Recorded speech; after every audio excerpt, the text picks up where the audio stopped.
Kristin, Harrell, DTM, not good enough, not good enough, Kristin, Harrell.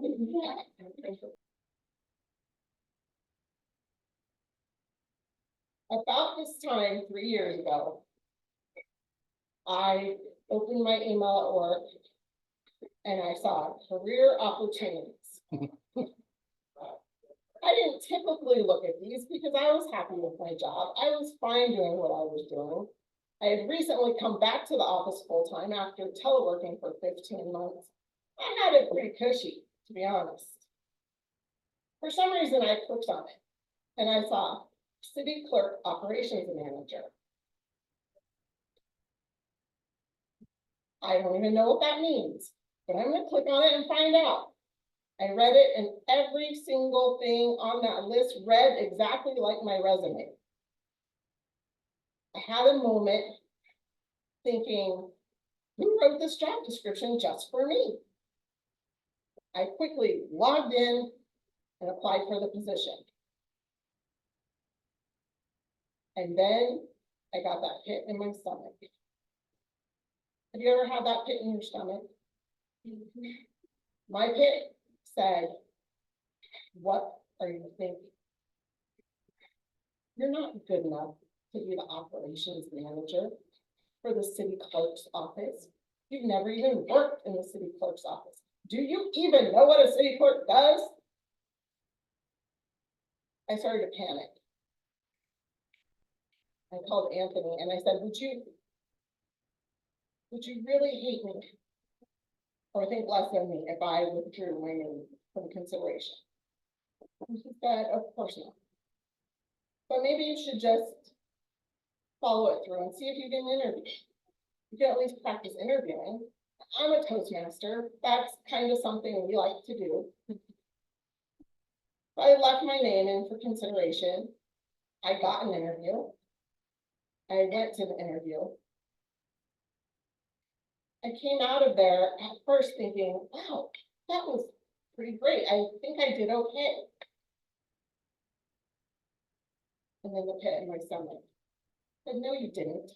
Do you remember that one question? What you said was stupid. You're not good enough. There's no way that you're going to move forward.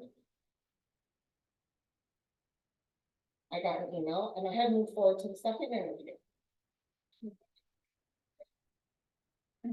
The pit in my stomach was back. I called Anthony. I got a second interview, but I don't think I should do the second interview because I'm pretty sure I'm not good enough. I don't think I can do this job. I know my current job. I know how to do it. I'm a subject matter expert. Everybody comes to me. They think I'm awesome. Why should I leave that? I wrote an email removing myself from consideration for the position to turn down the second interview.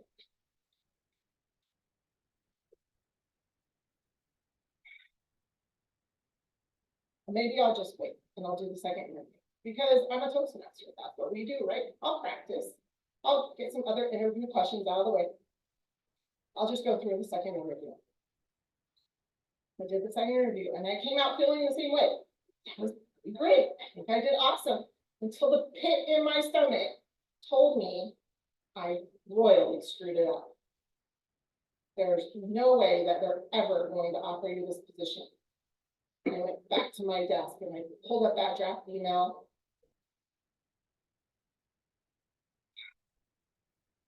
I should just remove myself before they tell me I'm not good enough, because then I don't get rejected. Then I'm the one who said no. I'm the one who said no, not them rejecting me. Because I already know I'm not good enough, but I don't need them to tell me that I'm not good enough because I don't need to hear it.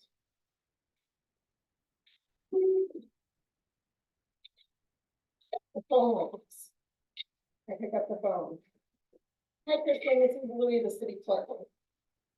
You come down to my office, I want to talk to you. Okay, well, he's the city clerk. I should at least go down and talk to him, right? I go down and I talk to him and he said, you are exactly what I want for this position. What? But I've never worked in a city clerk's office before. I'm not even sure I know exactly what you do. And he said, that's Perfect. He said, everybody here has been here forever and they think they know exactly what should be going on and how this should be run. I want somebody who has no clue how this should be run and can see it for what it is. So I went back to my office. He gave me 24 hours to think about it. And I thought, you know what? I might not be good enough. But if I don't try, if I don't put myself out there, then I will never know. I called him back and I said, okay, like, you might be sorry. I might be sorry. But I'm gonna accept the position. And we'll just figure it out together.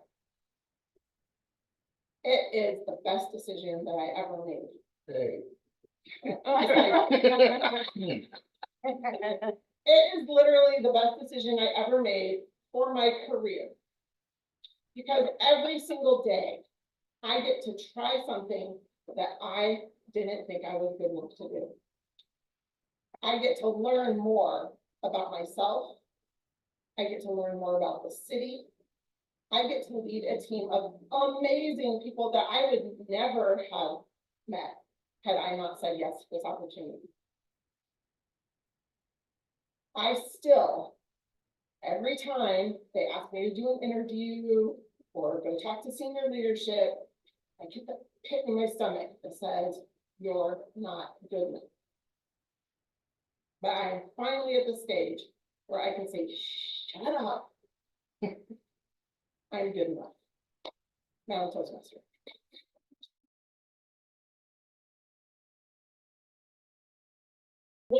Richard Glasser, what is my leadership style? What is my leadership style? Richard Glasser.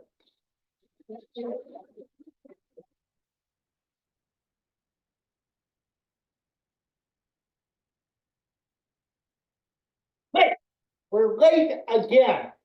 Every project we're late. Never get anything done on time. We make all these commitments and then we don't follow through.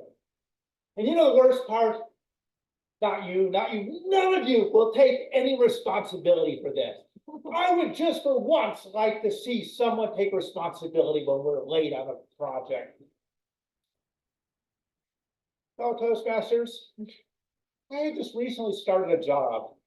And the boss flew everyone to Reno. There are about 60 of us up there to give us a rousing, inspirational speech. Now, this was decades before I had joined Toastmasters, and I'm like, I don't stand up and talk in front of people. I don't know anybody here, but I was inspired. A boss should not treat his employees like that, ever. So I raised my hand. I said, what? I'm like, I'll do it. He was like, but do what? I'll take responsibility. Whenever we're late on something, it's my fault. I'll take the fall. He's just puzzled. And he's never even met me before. Well, what's a catch? There is no catch. You put me in charge of the schedule. I make the commitment we'll get things done, and I'm responsible when we're late. I can't give you that kind of authority. Well, then I'm not responsible. Everyone's looking at me like, well, it was nice working with Richard. Fortunately, the boss was so dense, he didn't even realize what I was saying. You're responsible because you set the schedule. We're late because of you. Learned a lot about leadership that day. Primarily, if I ever become a leader, I never wanted to before, I still really don't like the idea. I'm not going to be like that. Well, as much as I've tried to avoid it, I've landed up in leadership positions a lot. I've been in different clubs, I've got kids, and I've had the same job for over 30 years. So I've ended up leading projects quite a bit. So I thought, like, well, how do I want to lead? Actually, I just did it. I didn't really think about it until I started preparing for the speech.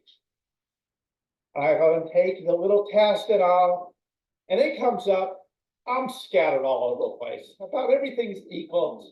I don't have a leadership style. Really, my leadership style is I do what needs to be done as a leader. And I'll tell you something, most of the time it's not much of anything. I work with people who know what they're doing, even the new guy. After a few weeks, he's like, hey, I've got this figured out. Comes to me with questions. I answer the questions.